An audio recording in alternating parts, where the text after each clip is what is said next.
Hi, എൻ്റെ പേര് ഷീല. എൻ്റെ ചാനലായ പെരുമ്പള്ളി ഗാർഡനിലേക്ക് നിങ്ങൾക്ക് എല്ലാവർക്കും ഒരിക്കൽ കൂടി സ്വാഗതം. അപ്പോൾ ഇന്ന് ഞാൻ വന്നിട്ടുള്ളത് എൻ്റെ കയ്യിലുള്ള ഒരു 4-5 വെറൈറ്റി അഗ്ലോണിമ പ്ലാന്റ്. അപ്പോൾ അത് വളരെ ആരോഗ്യമില്ലാത്ത രീതിയിലാണ് അത് ഇങ്ങനെ നിൽക്കുന്ന, ഒരുമാതിരി ശോഷിച്ച ആ ഒരു സ്റ്റെമ്പൊക്കെ അങ്ങനെ വളരെ മെലിഞ്ഞിട്ട്. അപ്പോൾ നല്ല ലീഫൊക്കെയാണ്, എങ്കിലും നമുക്കിങ്ങനെ ഒരു ഹെൽത്ത് അല്ലാത്ത ഒരു പ്ലാന്റായിട്ട് നിൽക്കുമ്പോൾ ഇങ്ങനെ കുറച്ച് വലിയ ലീഫാണതിന്. അപ്പോൾ ലീഫ് അങ്ങനെ കൂടുതൽ ലീഫൊക്കെ വരുമ്പോൾ ഇത് ഒടിഞ്ഞ് വീണു പോകാൻ സാധ്യതയുണ്ട്. അപ്പോൾ നമുക്കതൊക്കെ എന്ത് ചെയ്യാം, നമുക്കൊന്ന് റീപോർട്ട് ചെയ്യാം. അപ്പോൾ അതിൻ്റെ പ്ലാന്റ് ഇതിപ്പം എൻ്റെ കയ്യിലുള്ള ഇപ്പോൾ 10 ക്യാരറ്റിൻ്റെ പ്ലാന്റ്, അതുപോലെ സെൻസ്റ്റാർ, മഹാഷെട്ടി. അപ്പോൾ അങ്ങനെ 5 പ്ലാന്റ് എൻ്റെ കയ്യിലുണ്ട്. അപ്പോൾ ഒരു മഹാഷെട്ടി ഇതൊന്നാണ്, അപ്പോൾ ബാക്കി 2 എണ്ണം സെൻസ്റ്റാർ, അതുപോലെ തന്നെ പിന്നെ 10 ക്യാരറ്റ്. അപ്പോൾ നല്ല പ്ലാന്റുകളാണ് ഇതെല്ലാം, നല്ല ലീഫെല്ലാം. അപ്പോൾ അത് ഇങ്ങനെ ഒരുമാതിരി ഈർക്കിൽ പോലെ ശോഷിച്ചിട്ടുള്ള ആ സ്റ്റെമ്പ്. അപ്പോൾ അതൊന്ന് നമുക്ക് കട്ട് ചെയ്തെടുക്കാം. അപ്പോൾ അത് കട്ട് ചെയ്തെടുത്തിട്ട് നമ്മളിതിൽ കുറച്ച് സാഫ് തേച്ച് വയ്ക്കണം. അപ്പോൾ ചിലപ്പോൾ ഇതിന് തൈ പൊടിച്ച് വന്നാലായി. അപ്പോൾ നമ്മൾ ഇതിലിങ്ങനെ സാഫ് തേച്ചിട്ട് നമ്മൾ വല്ലപ്പോഴും കൂടിയൊക്കെ ഫെർട്ടിലൈസറൊക്കെ ഒഴിച്ച് കൊടുക്കുമ്പോൾ ചിലപ്പോൾ അതിൽ നല്ല തൈകൾ വന്നാലായി. അതല്ലാന്നുണ്ടെങ്കിൽ നമുക്കിതുപോലെ കട്ട് ചെയ്തെടുത്ത അഗ്ലോണിമ പ്ലാന്റ്.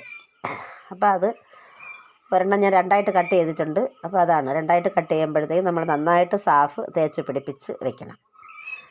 അപ്പോൾ അത് ഇതുപോലെ എന്നിട്ട് കട്ട് ചെയ്തതിന് ശേഷം നമ്മളതിൻ്റെ ലീഫൊക്കെ വലിയ ലീഫാണ്. അപ്പോൾ അത് നമ്മൾ കട്ട് ചെയ്ത് നട്ട് കഴിഞ്ഞാൽ കുറച്ച് 2-3 മാസമൊക്കെ ആയാലും നല്ല റൂട്ടൊക്കെ വന്ന് അത് നല്ല ഹെൽത്തായിട്ട് വരുള്ളൂ. അപ്പോൾ ആ ഒരു സമയം കൊണ്ട് ഈ വലിയ ലീഫൊക്കെ അങ്ങ് ചാഞ്ഞ് തൂങ്ങി ഒക്കെ പോകും. അങ്ങനെ പോകാതിരിക്കാൻ നമുക്ക് ചെറുതായിട്ട് ഒന്ന് നൂലോ ചരടോ എന്തെങ്കിലും വെച്ചൊന്ന് ടൈറ്റ് ചെയ്ത് കെട്ടി വെക്കണം. അപ്പോൾ ഇതുപോലെ നല്ല ചേർന്ന് ഇങ്ങനെ ഇരിക്കും, അല്ലെങ്കിൽ ഇലയെല്ലാം അങ്ങോട്ടും ഇങ്ങോട്ടൊക്കെ തൂങ്ങിപ്പോകും. അപ്പോൾ അതിലേക്കായിട്ട് ഞാൻ ഒരു പോട്ടിംഗ് മിക്സ് തയ്യാറാക്കിയിട്ടുണ്ട്. അപ്പോൾ ഇത് നിങ്ങൾ ഈ ചുവപ്പ് കാണുമ്പോൾ അത് ചുവന്ന മണ്ണാണെന്ന് വിചാരിക്കേണ്ട, അത് നല്ല ചുവന്ന തോട്ടിലെ മണലാണ്, നല്ല മണലാണ്. അപ്പോൾ നല്ല മണലും അതുപോലെ തന്നെ കൊക്കോപീറ്റും അതും കൂടി ചേർത്തിട്ട് നന്നായിട്ട് മിക്സ് ചെയ്ത് നല്ലൊരു പോട്ടിങ് ഉണ്ടാക്കിയെടുക്കണം. അപ്പോൾ അതിൽ കൂടുതൽ വെള്ളം കെട്ടി നിൽക്കാതിരിക്കണം. അപ്പോൾ അങ്ങനെയുള്ള നല്ല നമ്മളിങ്ങനെ പിടിക്കുമ്പോൾ അത് നല്ല കൂടി ചേർന്നിരിക്കാതെ ഇങ്ങനെ നമ്മൾ ഒരു പുട്ടിൻ്റെയൊക്കെ മാവ് നനയ്ക്കുന്ന ആ ഒരു പരുവമായിരിക്കണം ഈ നമ്മൾ പോട്ടിങ് മിക്സ് തയ്യാറാക്കുമ്പോൾ. വെള്ളം വാർന്നു പോകത്തക്ക രീതിയിലായിരിക്കണം പോട്ടിങ് മിക്സ് തയ്യാറാക്കേണ്ടത്. അപ്പോൾ അങ്ങനെ അപ്പോൾ ഞാൻ കുറച്ച് പോട്ടിങ് മിക്സ് അവിടെ റെഡിയാക്കി ഇട്ടിട്ടുണ്ട്. അപ്പോൾ അതിലേക്കായിട്ട് നല്ല ഹോളുള്ള ചട്ടികൾ, വളരെ വലിയ ചട്ടി വേണ്ട, ചെറിയ ചട്ടി മതി. ഇതാണ് നല്ല ഹോളൊക്കെ ഉള്ള നല്ല ഒരു ചെറിയ ചട്ടി, 4-5 ചട്ടികൾ ഞാനിവിടെ എടുത്ത് വെച്ചിട്ടുണ്ട്. അപ്പോൾ അതെല്ലാം നല്ല അതിൻ്റെ ചുവട്ടിൽ നല്ല ഹോളുള്ള ചട്ടികളാണ്. അപ്പോൾ അതിലേക്ക് നമുക്ക് ഈ മണ്ണ് നിറച്ച് ഇപ്പോൾ കട്ട് ചെയ്ത് വെച്ചിരിക്കുന്ന ഓരോ പ്ലാന്റും അതിലേക്ക് നമുക്ക് നട്ട് വയ്ക്കാം. നട്ട് വെച്ചത് ഇതുപോലെ നട്ട് വയ്ക്കണം. നല്ല പ്ലാന്റുകളാണ്, നല്ല ഹെൽത്തി പ്ലാന്റാണ്. പക്ഷേ എങ്കിൽ കുറച്ച് ഇതിങ്ങനെ കമ്പ് ഇങ്ങനെ നേർത്ത് പോയതുകൊണ്ടാണ് ഞാനത് കട്ട് ചെയ്ത് നട്ട് വെച്ചത്. അപ്പോൾ ഇനിയിപ്പം നല്ല റൂട്ടൊക്കെ വന്ന് നല്ല പ്ലാന്റായിട്ട് വരും. അപ്പോൾ കുറച്ച് ഹൈറ്റ് കൂടിപ്പോയാൽ ചിലപ്പോൾ ഒടിഞ്ഞു പോകും. അതുകൊണ്ടാണ് ഞാനത് കട്ട് ചെയ്ത് ഇതുപോലെ നട്ട് വെച്ചിരിക്കുന്നത്. അപ്പോൾ ഇതിങ്ങനെ നമ്മൾ ആദ്യമായിട്ട് കുറച്ച് വെള്ളമൊക്കെ നിറയെ വെള്ളം ഒഴിച്ച് ഒരാഴ്ച വരെ, പിന്നെ അതിൽ വെള്ളം ഒഴിക്കേണ്ട ആവശ്യം വരുന്നില്ല.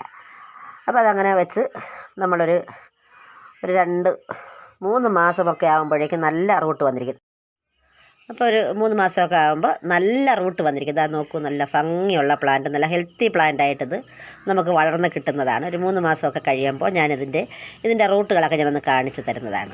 നല്ല റൂട്ടായിരിക്കും, അതുപോലെ നന്നായി പൊടിച്ച് നല്ല ഹെൽത്തി പ്ലാന്റായിട്ട് തന്നെ വരും. അതുപോലെ അതിൻ്റെ കൂടെ ചാണകമോ മറ്റുള്ള വളങ്ങളൊന്നും ചെയ്യേണ്ടത് ആവശ്യമില്ല. പിന്നെ ഫെർട്ടിലൈസർ ഇപ്പോൾ NPK തന്നെ നമ്മൾ മാസത്തിലൊരു ദിവസം അല്ലെങ്കിൽ മാസത്തിൽ 2 ദിവസമൊക്കെ നമുക്കിതിലൊന്ന് സ്പ്രേ ചെയ്ത് കൊടുക്കാം. ഇപ്പം തന്നെ നല്ല ഭംഗിയുണ്ട്. അപ്പോൾ അതിന് നല്ല റൂട്ടൊക്കെ വരുമ്പോഴും അടിപൊളിയായിട്ട് തന്നെ ഇങ്ങനെ തന്നെ ഹെൽത്തി ആയിട്ട് വരും. അപ്പോൾ നമ്മൾ നന്നായിട്ടിരിക്കണം. അതുപോലെ തന്നെ ഇതാണ് ഇന്നത്തെ എൻ്റെ വീഡിയോ എല്ലാവർക്കും ഇഷ്ടപ്പെട്ടെന്ന് കരുതുന്നു. എല്ലാവരും ലൈക്ക് ചെയ്യണം, അതുപോലെ തന്നെ സബ്സ്ക്രൈബ് ചെയ്യണം. വീണ്ടും മറ്റൊരു വീഡിയോയിൽ കാണുന്നത് വരെ ബൈ.